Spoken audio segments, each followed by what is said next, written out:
प्यारे दोस्तों, नमस्ते, आदाब, नमस्कार, सत श्री अकाल। मैं हूं सुभाष ब्राह्मणु और आपके लिए लेकर आया हूं धारदव क्षेत्र के सफ़र का पार्ट 2। प्यारे साथियों, धारदव क्षेत्र के सफ़र पार्ट 1 को आप लोगों का बहुत सारा प्यार और सपोर्ट मिला। मैं आपको बता दूं कि धारदव क्षेत्र के सफ़र का पार्ट 2 पार्ट 1 से भी दिलकश और खूबसूरत है। उम्मीद है ये वीडियो भी आपको पसंद आएगी। दोस्तों, हाँ, धुंध ने काफ़ी हमारा जो प्लान था वो चौपट किया। फिर भी थोड़ा सा भी एक झलक दिख रही है जो आपके सामने पीछे जो जहाँ पर धुंध पड़ी हुई है उसके साथ का जो एरिया है वो है गुनसर। और उससे जिस तरफ कैमरा मूव कर रहा है आप अपनी स्क्रीन पर देख सकते हो। बहुत ज़्यादा धुंध जहाँ पे पड़ी है ये है लिच्चा। और फिर इस एरिया की तरफ भी हम आपको दिखाते हैं। ये जो एरिया है जहाँ भी धुंध पड़ चुकी है अभी, ये है खरैड़ी। तो बदकिस्मती ये है कि हम धुंध हमें पूरी तरह से आपको दिखाने में हम नाकामयाब हो रहे हैं। हम कोशिश करेंगे फिर से भी, अगर धुंध हटती है तो आपको ये बड़े खूबसूरत एरिया हैं, ना सिर्फ चरागाहों के पॉइंट ऑफ व्यू से। अगर कोई सरकार की कोई नज़र इस तरफ हो जाए तो ये ट्रैकिंग के नज़रिए से भी, मेडिसिनल प्लांट्स के नज़रिए से भी और साइट सीइंग टूरिज्म के हिसाब से भी बहुत ही खूबसूरत ये इलाके हैं। और हम पहुंच चुके हैं, हमारी टीम पहुंच चुकी है लगभग 6.5 घंटे के सफ़र के बाद। अभी आप देख सकते हो कि हमारे सभी साथी काफ़ी थका हुआ महसूस कर रहे हैं, लेकिन अभी भी जोश, अभी भी हिम्मत है। और हमें 1 घंटे का सफ़र और बाकी है। अभी हम पहुंचे थती में, तो थती से अब 1 घंटे का और हमें सफ़र करना होगा और फिर हम आपको दर्शन करवाएंगे और खुद भी करेंगे देव क्षेत्र के, देवभूमि देव क्षेत्र के। तो साथियों, ये है वो देवभूमि, वो जन्नत, वो हेवन, जिसके दर्शन के लिए हमारी टीम आज सुबह डुड्डू से निकली थी और अभी आपके सामने है ये। हालांकि आसपास में अभी भी काफ़ी धुंध है, लेकिन थोड़ा सा जो एरिया है आपको दिख रहा है देव क्षेत्र का। और उसके साथ साथ थोड़ा सा मैं आपको कैमरा घुमा के ऊपर ये दिखाऊंगा टिब्बा का एरिया। पर हमारी जो मेन जो पॉइंट ऑफ अट्रैक्शन थी देव क्षेत्र, लगभग अब 1 या 1.5 किलोमीटर हमसे दूर है। तो अभी हम पहुंच चुके हैं। आप देख सकते हैं क्या खूबसूरत नज़ारा है जहां पर, क्या खूबसूरत ये वादी है।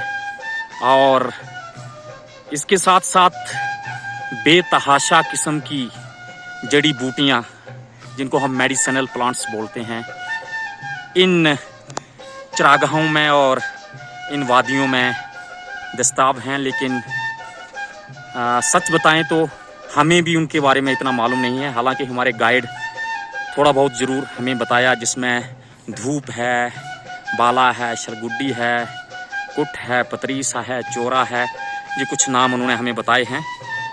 वीडियो के अगले भाग में हम ज़रूर उन जड़ी बूटियों के बारे में बात करेंगे हमारे गाइड से भी। पर फिलहाल आपको बता दें, जिसके लिए हम सुबह से निकले थे, हमें उसके प्रथम दर्शन हो चुके हैं, देव क्षेत्र, देवभूमि। तो साथियों, नमस्कार, जय हिंद, आदाब। एक बार फिर से आपका स्वागत है। रात को बहुत ज़्यादा थकावट होने की वजह से हम आपसे राब्ता नहीं कर पाए। अब ये दूसरा दिन है हमारा। हम पहुंच चुके हैं अपनी डेस्टिनेशन, अपनी मंजिल देव क्षेत्र में। और ये है हमारा रैन बसेरा, जहां पर हमने रात बिताई। और बहुत ही खूबसूरत वादियां हैं आसपास में। हम कोशिश करेंगे आपको वादियां दिखाने की। पर फिलहाल आओ हम दिखाते हैं आपको वो पशुधन जिसके लिए हम घर से निकले हैं। हमारा पशुधन जिनकी सुध लेने के लिए और देव क्षेत्र के दर्शन करने के लिए हम घर से निकले हैं। तो आइए देखते हैं हमारा ये लाइव स्टॉक, हमारी भेड़ें। तो ये हम लोगों का, खासकर हम जो हमारे ट्राइबल भाई हैं, नोमैड लोग हैं, गुजर बसर करने का उनका सहारा, उनकी ज़िंदगी जिन पर मुनहसर होती है, ये है वो पशुधन। तो आप देख सकते हैं ये हमारा पशुधन। साथियों, आपको बताऊं कि ये इतनी दूर आने का क्या मकसद है। ये पशुधन लेकर हमारे जितने भी फ्लॉक होल्डर्स हैं, एक्चुअली इस घास में, यहाँ की जितनी चरागाहें हैं, जो भी घास है यहाँ पर, उसमें ऐसे ऐसे इंग्रेडिएंट्स हैं, ऐसी ऐसी जड़ी बूटियां हैं कि शाम को 7 या 8 बजे के जितनी भी भेड़ें हैं या बकरियां हैं वो बैठी हुई हैं, और अब ये सुबह के अभी तो 8 बज रहे हैं, ये 12 बजे तक इसी तरह बैठे रहेंगे, क्योंकि उसके अंदर इतने इंग्रेडिएंट्स हैं कि उनको खाने के बाद एक तो उनके शरीर में बहुत ताकत आती है, दूसरा एक लंबे समय तक दोबारा उनको खाने की ज़रूरत नहीं रहती है। तो यही कारण है कि इन ढोकों में, इन पहाड़ियों में, इन वादियों में ऐसी ऐसी जड़ी बूटियां, ऐसे ऐसे घास हैं कि जिनके खाने से हमारा जो पशुधन है वो स्वस्थ रहता है, और वो काफ़ी ग्रोथ में उनकी बहुत अच्छी होती है। और साथ में थोड़ी देर अगर वो घास खा लेते हैं, चर लेते हैं, तो उसके बाद एक लंबे समय तक फिर उनको घास की ज़रूरत नहीं पड़ती है। तो आपको एक बार फिर से मिला दें हमारे गाइड और यहाँ के जो परमानेंटली इस पशुधन को देखते हैं, लतीफ़ भाई, सुभाष जी, अजय ब्राह्मणु और हमारे चाचा जी ओम प्रकाश ब्राह्मणु, सभी हम पहुंच चुके हैं। आइए अब थोड़े से दर्शन करवाते हैं हम आपको यहाँ की जो आसपास की जो खूबसूरत वादियाँ हैं, दबशेतर की जो वादियाँ हैं, तो चलिए उनकी एक ग्लिम्प्स हम देखते हैं। प्यारे साथियों, मैं आपको सच से बताऊं तो दबशेतर में आकर एक अजीब सी, एक अलग सा एहसास होता है। यूं लगता है कि हम कहीं स्वर्ग में पहुंच गए हूं, और उसी स्वर्ग के दर्शन हम आपको अपने कैमरे के माध्यम से करवाना चाहेंगे। ये देखिए, अभी चूंकि मौसम भी बहुत ही सुहावना है, धूप निकली हुई है, धुंध नहीं है, जो अक्सर यहाँ पे सबसे बड़ी समस्या रहती है कि धुंध की वजह से हम आगे पीछे के जो मंजर हैं उनको देख नहीं पाते हैं। पर अभी आप देख सकते हैं कितना सुंदर नज़ारा है, बहुत ही खूबसूरत मौसम है, और ये खूबसूरत वादियाँ दबशेतर की आपके सामने, वो नीचे आप देख सकते हैं कल कल बहता हुआ झरना, कितना खूबसूरत है। हम कोशिश करेंगे वहाँ तक जाने की भी, और बिल्कुल उस क्लोजली वो चीज़ भी आप तक पहुँचाऊँगा मैं। लेकिन अभी आप देख सकते हैं ये खूबसूरत वादी दबशेतर की, और उसके आसपास दूर दूर तक देखो प्रकृति ने कितनी सुंदर छटा बखेरी हुई है। ये आपके सामने हमारा रैन बसेरा, जहाँ पे हमने रात बिताई थी, ये हमारा पशुधन, और ये दूसरी तरफ की वादियाँ खूबसूरत, ये देख सकते हैं आप।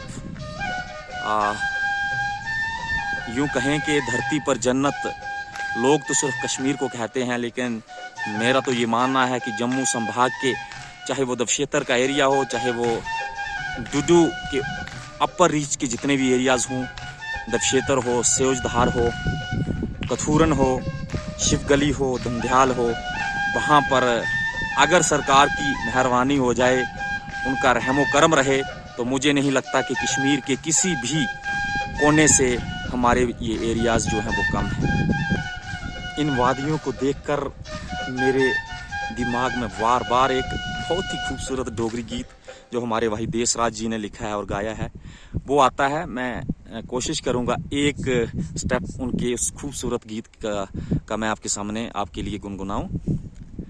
चेता पुलदानी ऊने वो तारेंदा ऊने वो तारेंदा हो जिने तारे माल चारिया चेता पुलदानी ऊने वो तारेंदा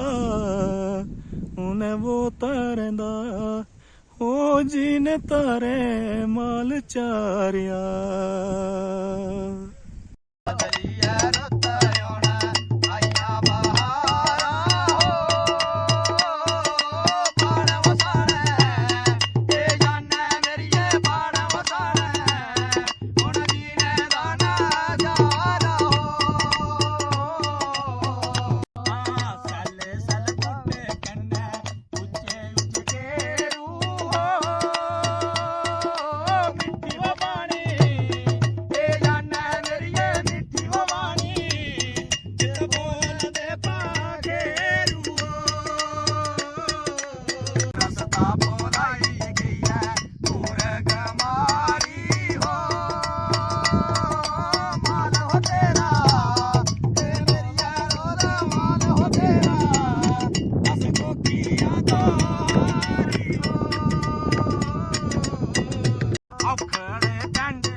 प्यारे साथियों, धार दबक्षेत्र के इस टूर के दरमियान मैं आपको मिलाने जा रहा हूं यहाँ के एक दो ट्राइबल जो जहाँ पर चरवाहे हैं, जो नोमैड हैं।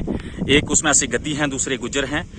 तो आइए उनसे बातचीत करते हैं और क्या क्या दुश्वारियां मुश्किलात उनको पेश आती हैं दबक्षेत्र में, या दबक्षेत्र आने के लिए, या उसके बाद उनसे बात करेंगे। सबसे पहले मैं आपका नाम जानना चाहूँगा जी। मेरा नाम ओम प्रकाश ब्राह्मणु है। जी जी, आपका नाम? मोहम्मद शफी गुजर।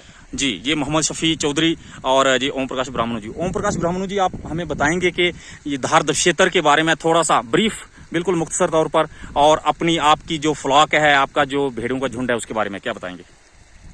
नमस्कार। मैं सबसे पहले तो आपको ये बताऊंगा जी, हमारी जो जगह में इस वक्त जो हम खड़े हैं, अपनी जगह पे खड़े हैं, तो इसको बोलते हैं गोठ पत्थर, इसमें खड़े हैं।